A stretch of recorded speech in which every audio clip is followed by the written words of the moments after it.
O umbral não é um inferno eterno, como pregam algumas doutrinas, mas é sim uma faixa vibratória inferior, que abriga espíritos que ainda não compreenderam a necessidade de mudar, de perdoar, de se libertar da matéria. Allan Kardec, em O Céu e o Inferno, já apresentava relatos de espíritos em sofrimento após a morte, aprisionados por ideias fixas, medos e arrependimentos tardios. Mais tarde, os livros de André Luiz, como Nosso Lar e Libertação, nos trouxeram uma visão mais detalhada e impactante desse local. André Luiz mesmo, um médico culto e bem posicionado socialmente, passou 8 anos no umbral após sua morte, como narra no início de Nosso Lar. Ele não era um assassino, nem um criminoso. Era um homem comum, mas vivia focado no ego, nos prazeres, nas paixões, sem cultivar valores espirituais profundos. Resultado, seu espírito, ao se libertar do corpo, foi atraído magneticamente para o plano onde sua mente vibrava. Isso nos mostra que o umbral não é um castigo imposto por Deus, é uma consequência direta da consciência que cada um carrega ao morrer. E o que torna essa realidade ainda mais dolorosa é que muitos nem percebem que já morreram. Eles continuam se agarrando à ideia de que ainda estão vivos, de que foram vítimas, de que algo deu errado.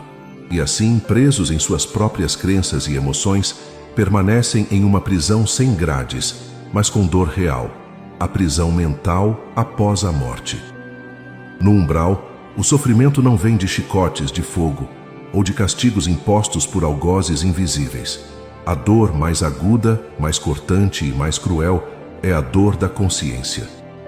Ali o espírito se vê frente a frente com tudo o que ignorou em vida, seus medos, suas mágoas, seus erros, suas obsessões. O tempo não passa, porque ali não existe tempo como o conhecemos. O que existe é a repetição mental de tudo aquilo que mais nos assombra. É uma prisão sem muros, mas com correntes muito reais. As correntes da culpa, do apego, do remorso e da raiva. Muitos espíritos no umbral não sabem que morreram. Outros sabem, mas não aceitam.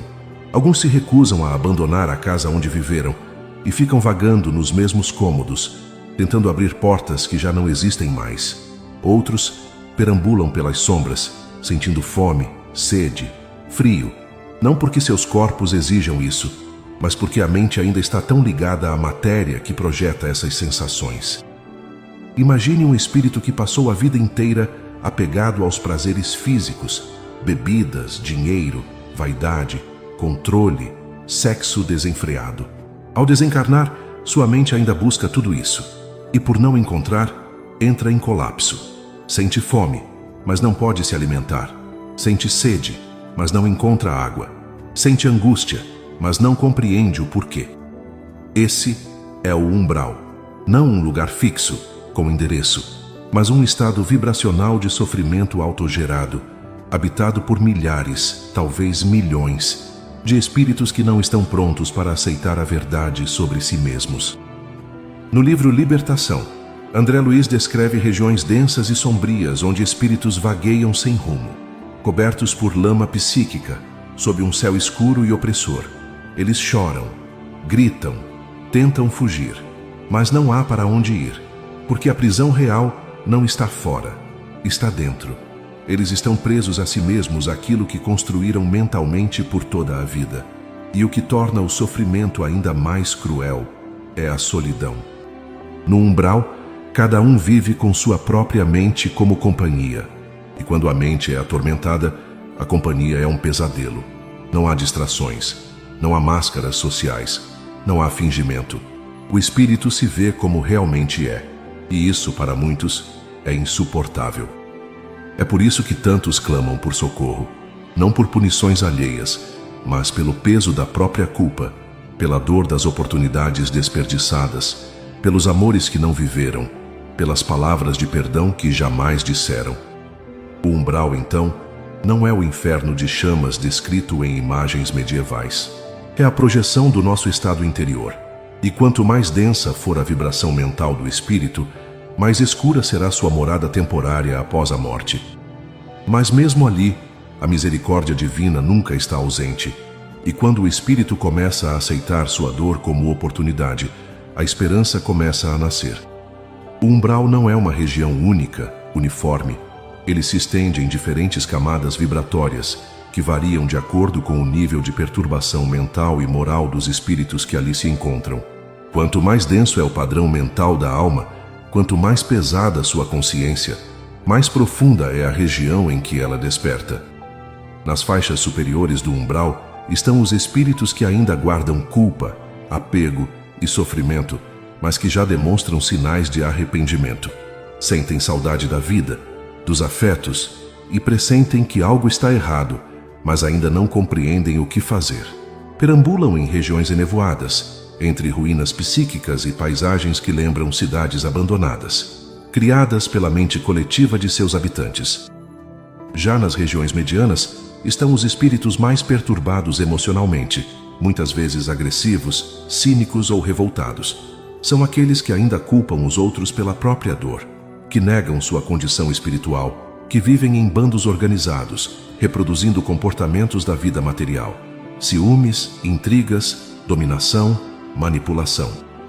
E nas zonas mais profundas, onde a luz quase não penetra, estão os espíritos endurecidos, espíritos que nutriram ódio, crueldade ou vícios extremos. Nesses locais, o ambiente é opressor, escuro, úmido, com clima psíquico sufocante. Ali, a dor é silenciosa, a culpa densa, o desespero constante. No livro Libertação, André Luiz é levado por seu mentor Gúbio a uma dessas zonas abismais, onde organizações de espíritos das trevas atuam de forma hierárquica, reproduzindo estruturas de controle, chantagem e poder. Esses espíritos não estão ali à força. Eles escolheram permanecer, muitas vezes liderando outros, dominando mentes mais frágeis e mantendo-se alimentados pelas vibrações dos encarnados que ainda vibram no ódio, na culpa e no vício. Isso nos leva a uma realidade espiritual pouco compreendida. O umbral não é apenas consequência individual. Ele também é fruto de construções coletivas. As formas pensamento criadas por grupos de espíritos com o mesmo padrão vibratório se unem e formam verdadeiras colônias sombrias, cidades infernais, redutos de sofrimento onde se concentram as faixas mais densas do plano espiritual. Essas regiões não são castigos de Deus, mas criações mentais de espíritos em desequilíbrio, que magnetizam uns aos outros pelas afinidades psíquicas. Ali, espíritos se agrupam conforme sua natureza, vingadores com vingadores, viciados com viciados, orgulhosos com orgulhosos. Alguns comandam, outros obedecem, mas todos, em maior ou menor grau, estão presos às correntes da ilusão, do apego e da negação da luz. E nesse ambiente caótico, as companhias espirituais influenciam diretamente. Espíritos mais experientes nas sombras manipulam os recém-chegados, prometem poder, oferecem a falsa sensação de controle, e muitos aceitam, porque ainda não compreenderam que todo império construído no sofrimento, cedo ou tarde, desmorona. Mas há aqueles que, mesmo nesses vales escuros, começam a despertar, e é nesse momento que a misericórdia divina age com mais força, porque nenhum espírito é abandonado eternamente, nem mesmo nas regiões mais profundas do umbral. Mesmo nos vales mais escuros do umbral, nenhuma alma está esquecida por Deus. Por mais denso que seja o ambiente, por mais aprisionado que o espírito esteja às correntes do remorso, sempre existe uma luz acesa em algum canto da consciência, e é nessa fagulha que a misericórdia divina começa a trabalhar. O despertar no umbral não é imediato. Para muitos espíritos, ele vem após dias, meses ou até anos de sofrimento ininterrupto, até que a mente, esgotada da dor, comece a ceder. Às vezes o despertar vem por um gesto de humildade, um pensamento de arrependimento, uma saudade sincera de alguém que ficou, um pedido de socorro, ainda que em pensamento. E nesse instante, o grito silencioso rompe a barreira do orgulho e vira prece. É nesse momento que os mensageiros da luz se aproximam. Nos livros de André Luiz, especialmente em Nosso Lar e Libertação, há inúmeros relatos de equipes espirituais que patrulham o umbral, como verdadeiros grupos de resgate, à procura de almas prontas para serem retiradas das zonas sombrias. Mas existe uma condição. O espírito precisa demonstrar o mínimo de arrependimento ou vontade de mudar. Os benfeitores não podem e não têm autorização para interferir à força no livre-arbítrio de quem ainda deseja permanecer nas sombras. Por isso, muitos resgates são adiados por anos, até que o espírito compreenda que a dor não está fora dele, mas dentro, e que a única saída é abrir-se à ajuda. Quando o momento chega, a ação é rápida, precisa, muitas vezes arriscada. Equipes de socorro se deslocam das colônias espirituais superiores, como Nosso Lar, para as regiões umbralinas, cercadas por proteção magnética, luz espiritual e preparo vibratório. Ali buscam o espírito que emitiu o sinal de rendição, às vezes enfrentando oposição de grupos das trevas, que não desejam perder mais um de seus membros. Ao encontrar o espírito sofredor, os socorristas o envolvem em mantos fluídicos de contenção, aplicam passes magnéticos para aliviar o choque da transição e iniciam o processo de remoção. Muitos espíritos nesse momento desmaiam, tamanha é a perturbação que carregam. Outros choram compulsivamente, tomados pela emoção do primeiro contato com a luz após tanto tempo no escuro. Esses resgates são descritos com riqueza de detalhes por André Luiz, que testemunha como o espírito, ao ser retirado do umbral, leva consigo suas memórias, dores e bloqueios, mas também leva uma nova oportunidade. O caminho de volta é longo, mas o mais difícil já foi feito. O espírito parou de lutar contra si mesmo, e assim começa uma nova etapa. Porque sair do umbral não significa estar curado, significa estar pronto para começar a cura. Depois do resgate, o espírito não desperta imediatamente em um paraíso de paz. A travessia do umbral é apenas o começo de uma jornada muito mais profunda, a da reconstrução espiritual. O que vem a seguir é talvez ainda mais desafiador do que a própria travessia das sombras: enfrentar a si mesmo com lucidez e vontade de mudar. Nas colônias espirituais, como Nosso Lar, Alvorada Nova, Moradia ou tantas outras descritas na literatura mediúnica, existem setores inteiros dedicados ao acolhimento de espíritos resgatados do umbral. São verdadeiros hospitais do espírito, com câmaras de repouso, salas de tratamento magnético, terapias fluídicas e, principalmente, equipes espirituais dedicadas exclusivamente à assistência emocional e psíquica. Esses locais não são de punição, mas de amor e disciplina. Porque a dor que o espírito traz do umbral não está no corpo perispiritual, está na alma, e não há remédio material para curar culpas profundas, mágoas antigas, traumas acumulados por vidas inteiras. Por isso, o tratamento é lento, gradual e respeita o tempo de cada um. Alguns espíritos permanecem meses em estado de inconsciência parcial, até que estejam prontos para encarar suas memórias. Outros despertam lúcidos, mas cheios de medo, vergonha ou revolta. É nesse ponto que entram os mentores e instrutores espirituais, com sua paciência inabalável, conduzindo os recém-chegados ao processo de autoconhecimento. A reeducação moral, a chave da verdadeira libertação. Não basta sair do umbral, é preciso não voltar mais a ele. E isso só acontece quando o espírito aceita reeducar seus valores, seus pensamentos, seus sentimentos. Por isso, após o resgate, muitos espíritos são encaminhados a núcleos de aprendizado, onde estudam sobre a vida espiritual, as leis divinas, as consequências do livre-arbítrio e, sobretudo, sobre si mesmos. É comum que esses espíritos participem de encontros fraternos, compartilhem suas histórias com outros companheiros de dor e comecem a perceber que não estão sozinhos no sofrimento e que todos, até mesmo os que caíram fundo, têm direito ao recomeço. Alguns, ao se recuperarem, passam a ajudar nos próprios trabalhos de resgate, tornam-se auxiliares nas zonas umbralinas, oferecendo palavras de conforto aos que ainda estão presos às trevas que um dia eles mesmos habitaram. É a justiça divina restaurada pelo amor. O antigo sofredor se torna amparo para o novo aflito. A preparação para a reencarnação. Para muitos desses espíritos, após o processo de recuperação, surge a oportunidade de reencarnar novamente. Mas não como um castigo, e sim como chance de colocar em prática tudo o que aprenderam.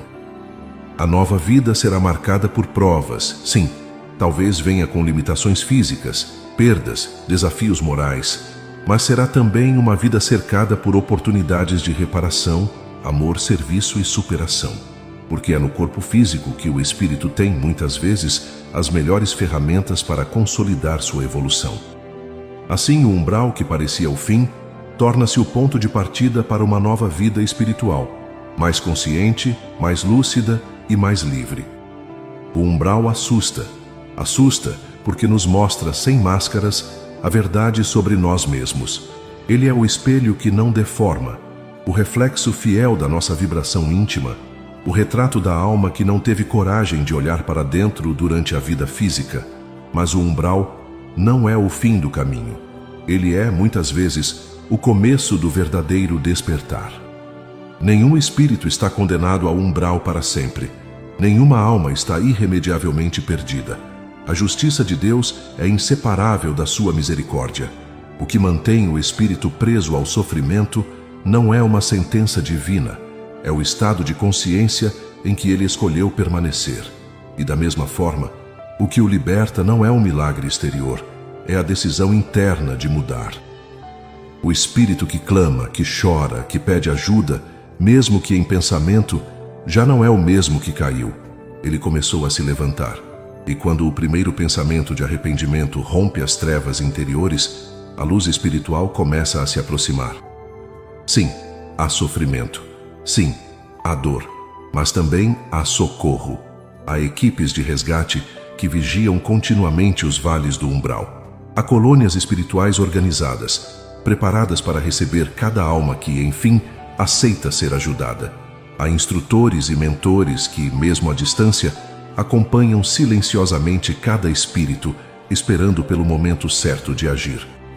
E mais, há encarnados aqui na Terra que oram por seus mortos, que elevam pensamentos, que acendem luzes nos corações dos que ainda vagam na escuridão. Porque uma prece sincera, vinda de um filho, de uma mãe, de um amigo, pode ser a única chama visível para um espírito perdido no umbral. Se hoje você está vivo, respirando, consciente, saiba que isso não é por acaso. É uma oportunidade divina de construir a sua paz, ainda em vida. Não espere a morte para começar a mudar. Não leve ao além o que pode ser curado aqui. A mágoa, o orgulho, o vício, a raiva, a culpa, tudo isso é matéria-prima do umbral. Mas o amor, o perdão, a humildade, o serviço ao próximo e a fé são a vibração das colônias de luz.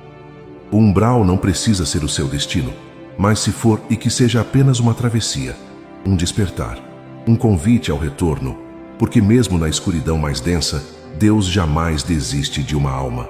E quando essa alma finalmente sussurra, eu quero mudar, o céu inteiro se move, e o que era prisão se transforma em escola, e o que era dor se torna força, e o que parecia fim se revela começo.